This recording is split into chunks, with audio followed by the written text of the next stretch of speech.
Hello, dear friends. Here we are, 40 Nights with the Promised Consoler.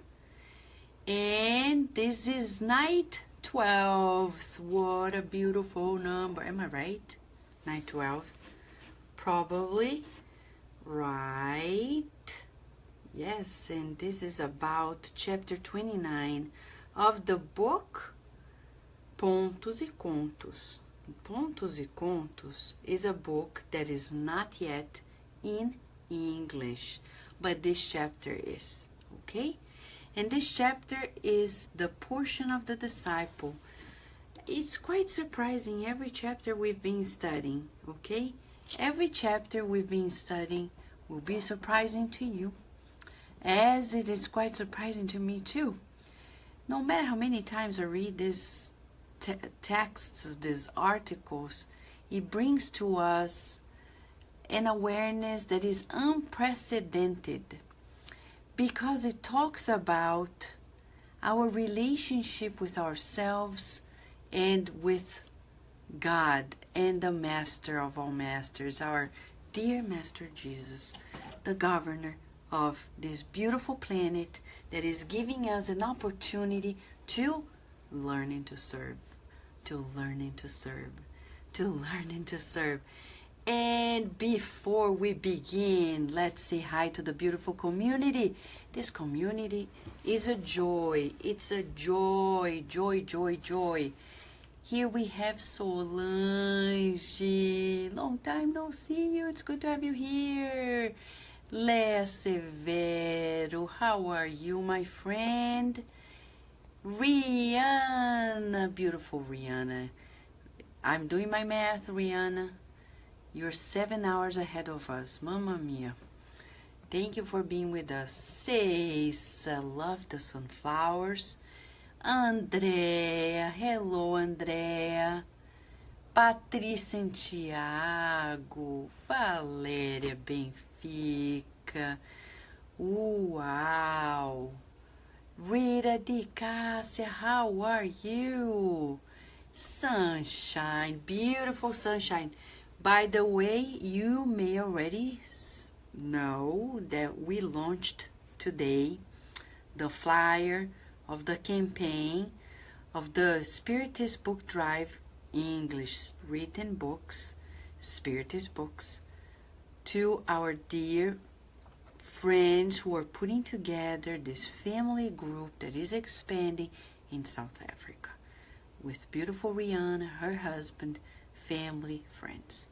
Okay, we're officially open, but just to make sure we're like officially open starting April 18th, which is the day we celebrate 160 years of the foundation of Spiritism, of the publishing of the Spirit's book.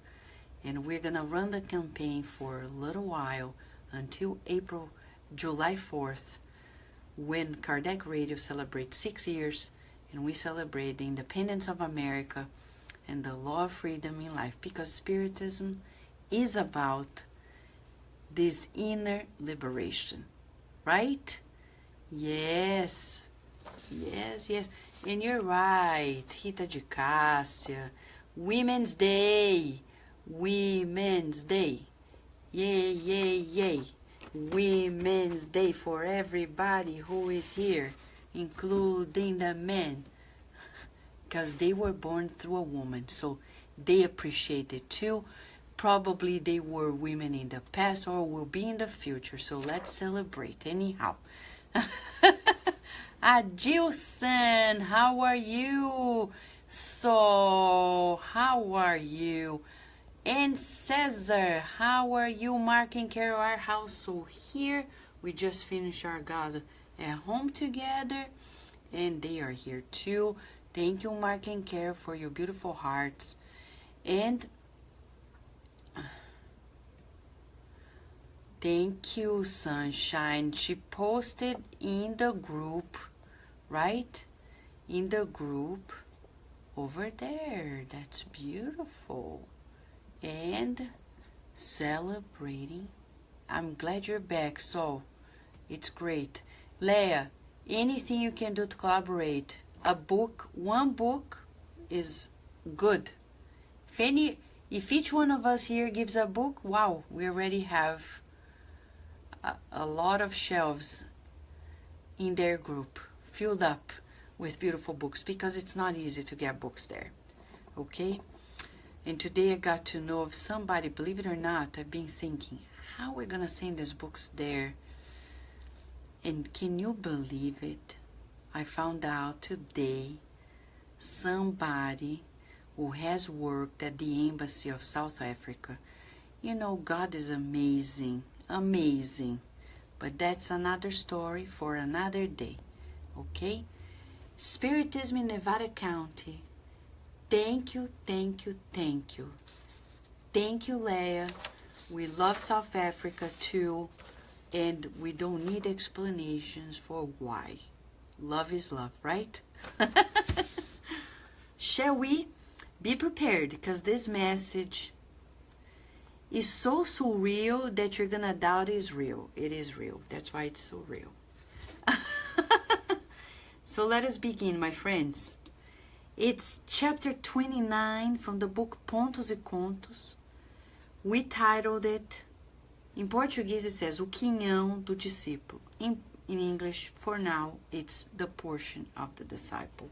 But the focus here is this walk side by side with the Master. Shall we?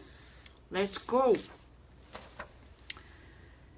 Surrounded by angelic powers, the Master of the Masters received the long line of needy souls coming from earth and carried by the velvet wings of sleep. Uh-oh, what is he talking about? He's talking about people who are incarnated, and during sleep time, they were brought up to talk to Jesus one-on-one. Who were they? Exceptional people? Yes, because who is not exceptional? There is no ordinary life on the earth. Every life is really unique. But are they celebrities? No. They're just like everyone we know. And this is talking about the time you and I are using our sleep time. How are you using your sleep time? Because you can meet the Master. Vanessa, are you serious? Yes, I am. Private prayers went on uninterrupted, and the divine dispenser welcomed them. You see, people were praying on their own, and then they were praying non-stop, and the divine dispenser welcomed them all. You think, are you ashamed when you pray for particular things in your life? Do you feel ashamed? Should you? No. Nobody should. We should be encouraged to pray. Look at this. To the wildest requests, Jesus offered the tenderness of the benefactor and the smile of a sage. Rewind. To the wildest requests, Jesus offered the tenderness of the benefactor and the smile of the sage. So if you next time think, my request is too wild, don't worry. Very likely Jesus is going to be tender to you and smile the smile of his wisdom. He's not going to judge you. He's not going to put you down. Do you think he will? No. He's very welcoming. young and old, adults and children, were admitted to the sacred presence. Everyone, my friends, everyone was allowed to talk to Jesus. There is no such thing like, oh my God, I know people who go, and I remember people who wanted to talk to Masaru Emoto from the water molecules experiment, who wanted to talk to Dalai Lama, to Divaldo Franco and others. They're like, oh my gosh, should I? And here we're learning. In reality, our governor talks to us one-on-one, and there is no excuse not to. One by one, each was exposing their need and their hope. Let us pause. If you're going to meet Jesus now, right now, what would be your need and your hope? Shall we think for a second as an exercise? My need.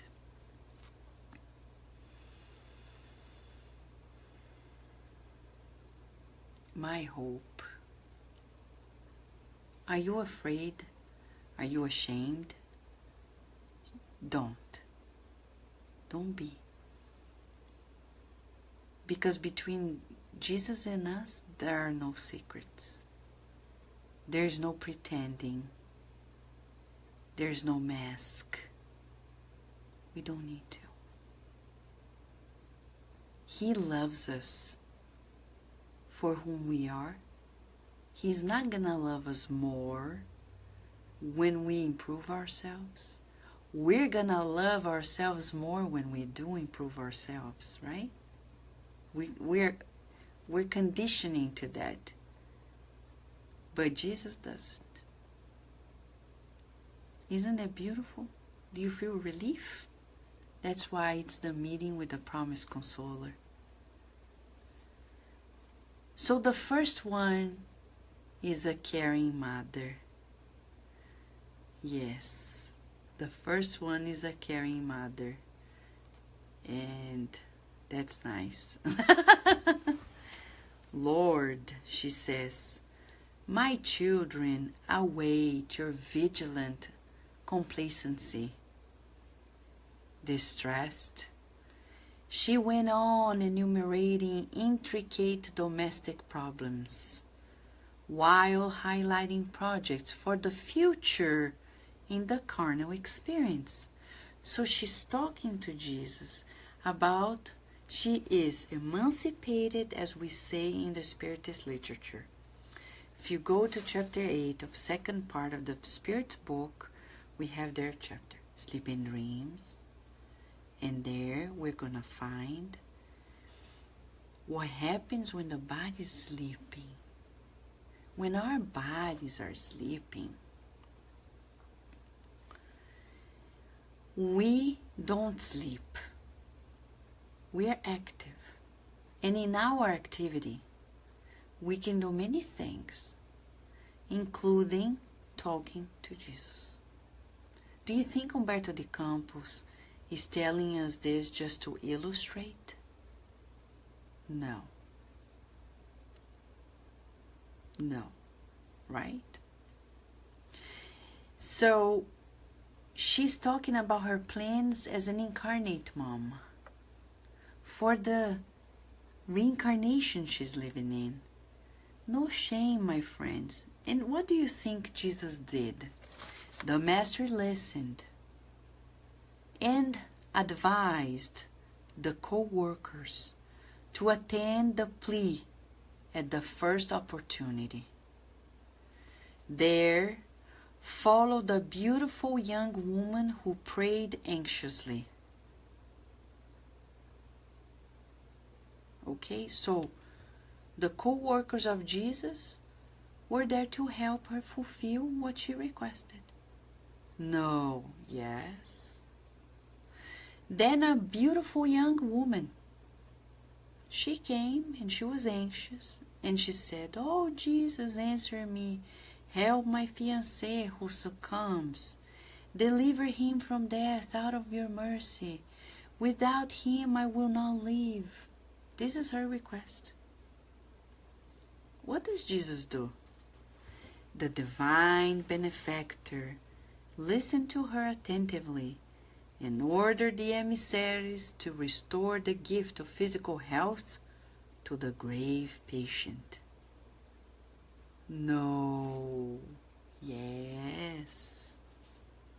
What is the next one? Shortly after, an old and friendly farmer came in with confident gestures. He prostrated himself begging, "Giver of life, bless my field, I ask you. I deeply love the land you have entrusted to me. It's the barn of my bread, the recreation of my eyes, the hope of my old age." He's being sincere. You think Jesus is gonna reprimand him?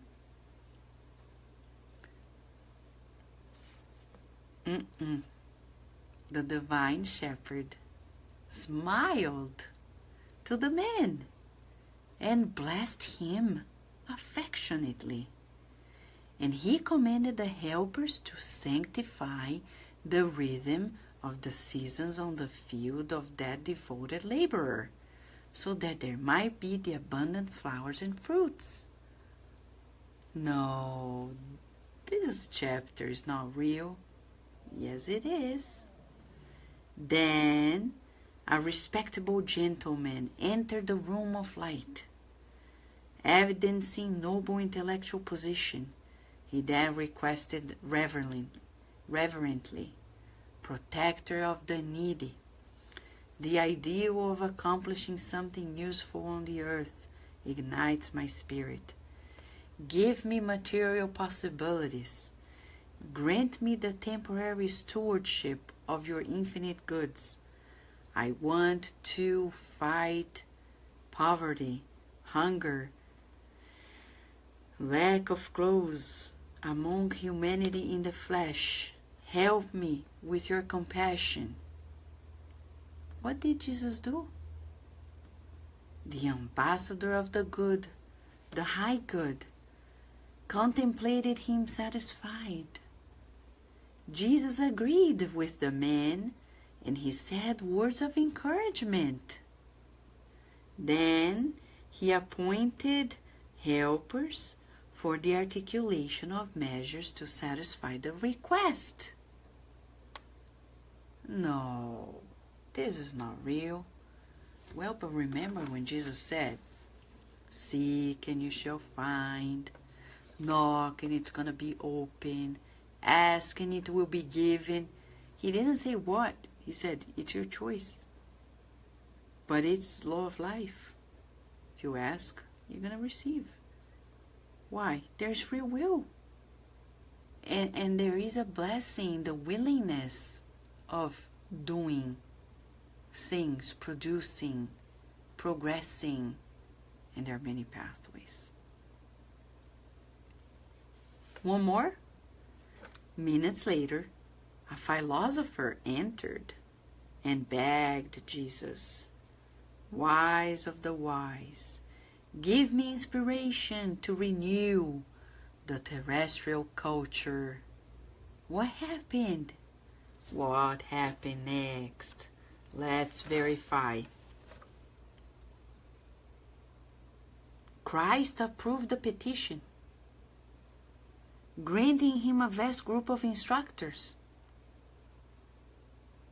Wow. And the legion, great number of supplicants, continued on and on, busy and happy, using the providential visit of the celestial benefactor to the dark borders of the flesh. Jesus always attended, ministering incentives and joys, graces and consolations, determining measures to the direct advisors. At a given moment, however, Jesus is granting people their wishes.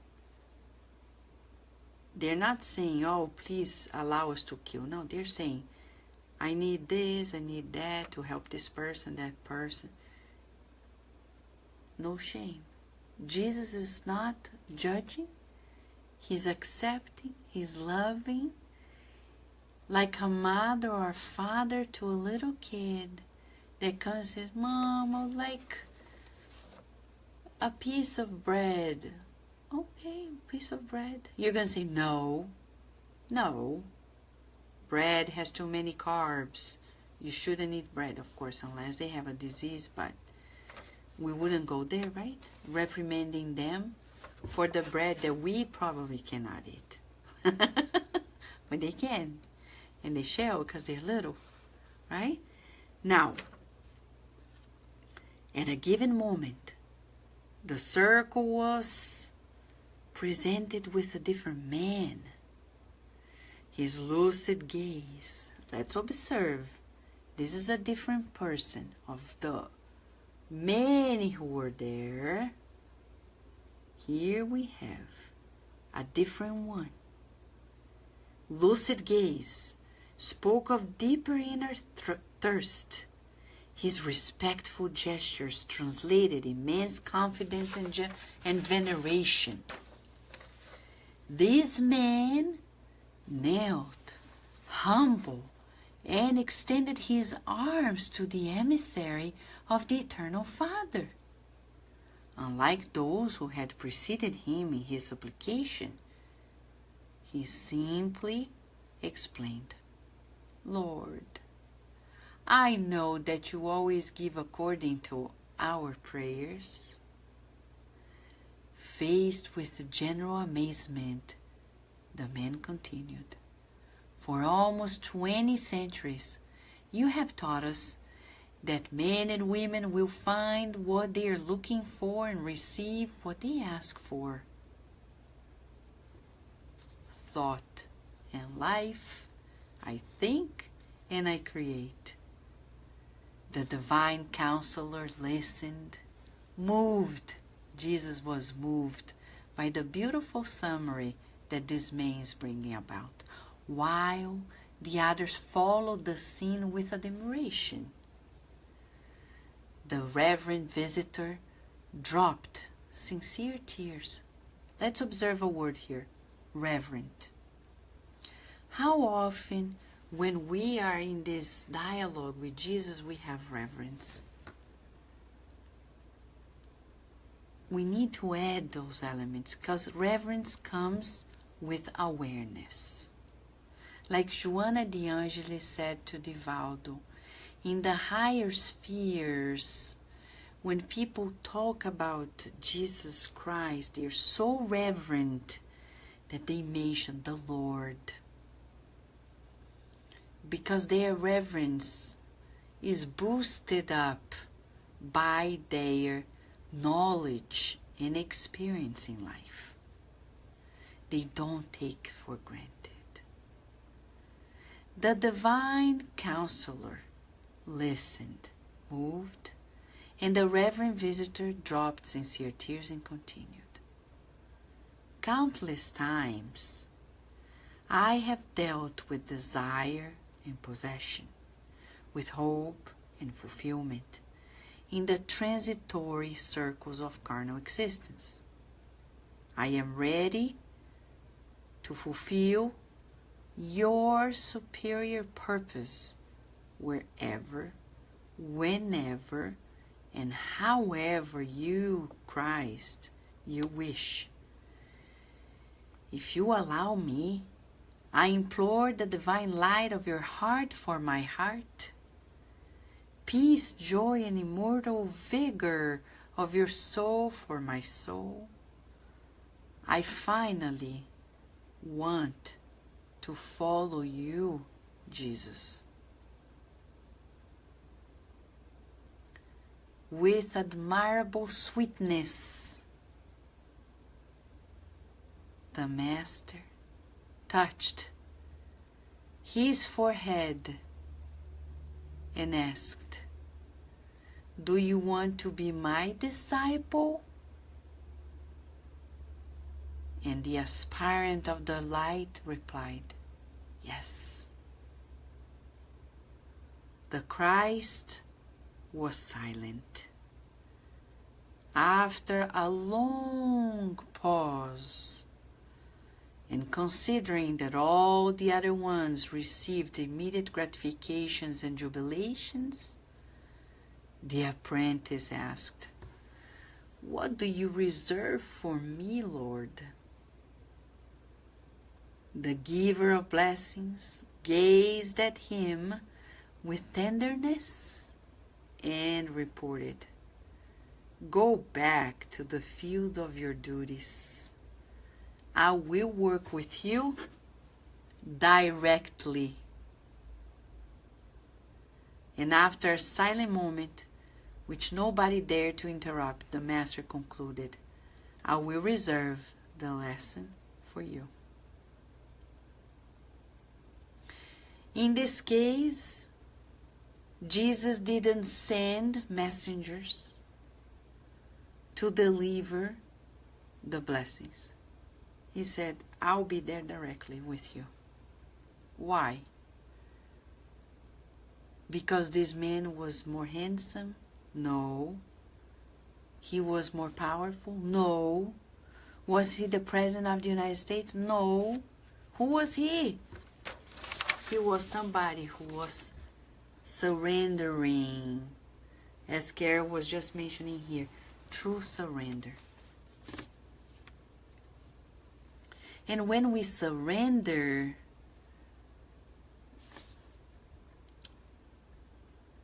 we know how to help without depending on people's evaluation of ours for us to do what we have to do. Some people, they tell us, but if you have told me to do this, I would have done it. But not necessarily we need others to tell us what to do. The greatest thing is to observe what is needed to be done and fulfill it. If you see somebody sweeping the floor, you're not going to sit down and say, well, they're sweeping the floor, I'm going to wait. Either you take the broom from the person and say, let me do it for you, or you take another one and help. Right? What other choices will we find? What other choices? What other choices can we find? If we're seeing people doing a certain work, it's not theirs and I have nothing to do with it. If you are seeing somebody doing some work, it's because you're being called to help. I'm being called to help. But I want to do something of my own. You see, that's what Jesus said to some of his disciples messages ago. When we don't know how to work without honors. When I team up and I say, I'm going to work with you instead of creating my own project, so I receive the honors. And that's why many spiritist centers, they suffer. Because people often, they want something of their own. And they don't want to partake. They think that the duties of the president, of that coordinator, is theirs and is not everyone's. The duty of one should be the duty of everyone. In our home, there's no such thing as, oh, you are cooking, then I'm gonna sit because it's your turn and I shouldn't interfere. No, please come on in. You can help. Or doing something else. Like at work. We can always cooperate. Remember the book, Thought and Life, chapter Cooperation? Learning to be the co-pilot. How do we learn to be the co-pilot? By being the co-pilot in our daily lives. The ideas that my husband has is not his and not mine. If those are ideas that will benefit everyone, and even if if he says, I'm on a diet, okay, figure yourself out. No. Your diet is my diet. Why am I not going to co-pilot with you? If you decided to pilot this diet, I'm going to be with you. You lead, and I am with you. If I don't learn to cooperate, I'm never going to be a good co-creator.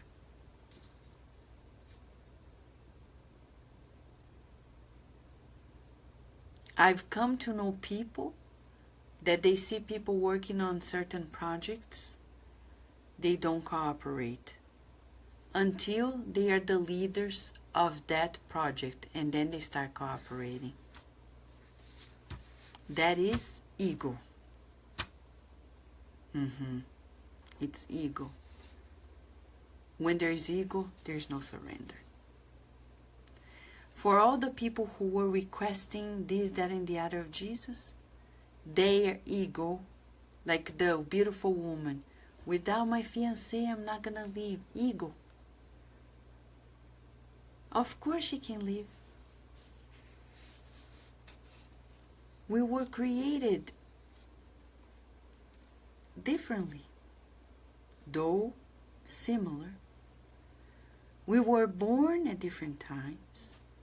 How cannot she live? But Jesus didn't judge. He said, okay, if that's what you need now, we'll give it to you. But the man who was prepared, he said, I'm not going to send emissaries. I'm going to be there with you, and I will reserve the lesson for you. I personally, he said, I'm not going to send somebody. I'm going to be there with you. So what is Humberto de Campos telling you and I? He's saying that the day we surrender, we have no agenda. That we truly open our hearts for love, because love has no agenda. It just loves, without explanation. There's no such thing like, I love this person because... There's no because we love. And when there's no agenda, when we want to surrender to the designs, Jesus is going to be working with us one-on-one. No, yes. Emmanuel says quite clearly in the preface of the book, Paul and Stephen, that Jesus has a very personal call for each one of us. He's the shepherd. We're the flock of sheep. It's one-on-one. And he's going to care for each one in spite of it all. Why? Because it's a beautiful world. It is. That's why we sing, what a wonderful world. Yes. I see trees of green, red roses too. I see them bloom for me and you. And I think to myself, what a wonderful world. And with Jesus, it becomes even more. Oh, yeah. With Jesus, everything is so beautiful. We renew ourselves. He is our source of renewal. We will renew ourselves, being discouraged today and standing up tall again tomorrow, and keep on, like we just read in our God at Home. Persevere and press on. We're going to press on, persevere, continue, because this world is beautiful and love is yet to bloom fully on the earth. If life is showing a little bit of its beauty to us, imagine when Kardec says, in the world of regeneration that we're marching towards, fraternity is written in the forehead of everyone. Can you imagine people helping you when you need help and you don't need to ask for help? That's a dream come true. Can you imagine? Can you imagine people feeling what you're feeling and being there for you, with you? We're getting there. But we need to work more. We have a lot of amendments before we get there, right? But we will get there. Meanwhile, what do we do? Listen to this. What do we do? Listen to Jesus ask, do you want to be my disciple? What are you going to say? Yes. Because Jesus kept himself silent.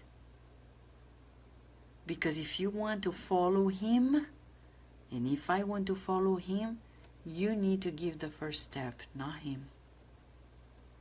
You see, what an educator. If you want to follow him, come on, give the first step. And he did. What do you reserve for me? And then he says, I'll reserve the lesson for you because I will work with you one-on-one directly. Are you ready? Are you ready, Erica and Danny, Ceissa and Andrea, Margaret, Sol, Rita de Cássia, Sunshine, Carmen Lúcia, Margarita? The voice of the Spirit, Rita de Cássia. So how about it, friends? Shall we feel it? I'm going to give you just the adjectives of Jesus' kindness to us, just a different way of feeling Jesus closer to us. His attitude, these are the adjectives. He listened and attentively. He was patient. He smiles. He blessed. He commanded help. He contemplated the man with satisfaction. He was encouraging. He approved people's petitions. He attended with joys, incentives, graces, consolations, and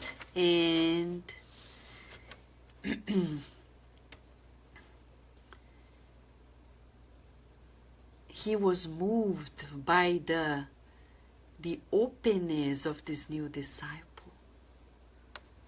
He was so sweet that he touched the forehead of this man. Now, this is the ultimate therapeutic moment for us tonight. Feel it. This admirable sweetness of Jesus, and with his loving hands he touching our foreheads and saying, do you want to be my disciple?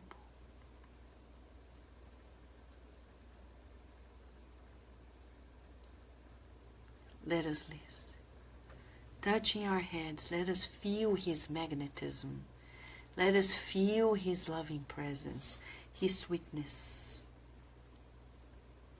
And with a gaze at him with tenderness, he said, go back to the field of your duties. I'll be working with you directly, and I will reserve a lesson for you. What a wonderful world with you, Jesus. This is the wonderful world with our Master. Let us breathe in and out, and for sure, Carol Correa, tears of joy there, tears of joy here and everywhere, right, friends? Right, Rihanna? Right, Sunshine? Right, Rudy? Friends, let us rejoice. And tonight, if it's night for you, feel the presence of Jesus. Go talk to Him. Go. There is no middleman.